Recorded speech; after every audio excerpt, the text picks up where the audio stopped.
One of Rule 15 of the Gilgit-Baltistan Assembly Rules of Procedure and Conduct of Business 2017. The following members in order of precedence are nominated to form a panel of chairpersons for this session of TV Assembly. Engineer Anwar Saab, Syed Suhail Abbas Saab, Fatullah Khan Saab.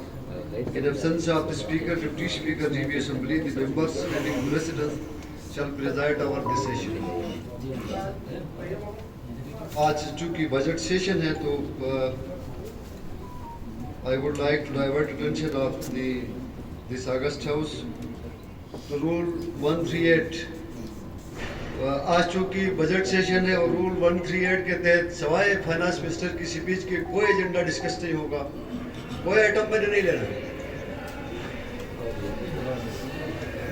The agenda item number 5 جناب وزیر مالیات گلگت بلتستان میزانیہ برائے مالی سال 2024-25 ایوان میں پیش کریں گے. بسم اللہ الرحمن الرحیم. جناب اسپیکر، گلگت بلتستان کی تعلیم میں پہلی مرتبہ ایک محقوق حکومت اپنا بجٹ بنانے جا رہے ہیں.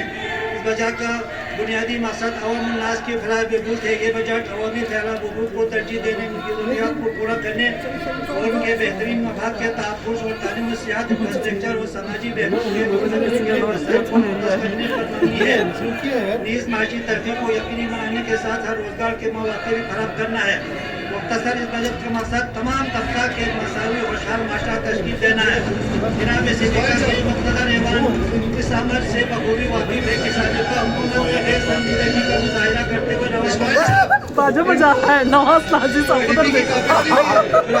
ADP کسی کو نہیں ملا ہے. سر ADP کسی کو نہیں ملا. روا مالی سال 74 ارب روپے پر شمول 18 ارب روپے خسارے کا بجٹ پیش کیا ہے، جبکہ وفاق کی جانب سے 51 ارب روپے کی گرانٹ موصول ہوئی ہے. گلگت بلتستان کے تعمیر و ترقی سے ملنے والی گرانٹ صوبائی حکومت کے معمولی موسمات پر منحصر ہے. روا مالی سال وفاق کی طرف سے 18 ارب روپے کی اضافی گرانٹ متوقع تھی، جبکہ مقامی مواصلات کا ہدف 3 ارب 86 کروڑ روپے تھا. تاہم وفاقی حکومت کی جانب سے ترقیاتی اور غیر ترقیاتی گرانٹ میں کمی کے باوجود حکومت کی کہوا شاعری اور بہترین معاشی منصوبہ بندی کے ذریعے تمام شعبوں کو بہتر انداز میں چلانے میں کامیاب رہی ہے. جناب اسپیکر، سابقہ حکومت کی جانب سے خسارے کا بجٹ پیش کیا گیا، تاہم موجودہ حکومت اپنی انتھک کوششوں کی بدولت 4 ارب 92 کروڑ روپے وفا سے حاصل کرنے میں کامیاب رہی. اگرچہ یہ خساری قیمت میں مقبول گرانی یعنی 13 ارب روپے وفا سے موصول نہیں ہوئی، جس کی وجہ سے گلگت بلتستان سخت مالی مشکلات کا شکار رہی. 13 ارب وفا سے موصول نہیں ہوئی، جس کی وجہ سے مشکلات دو چار رہی. اس کے باوجود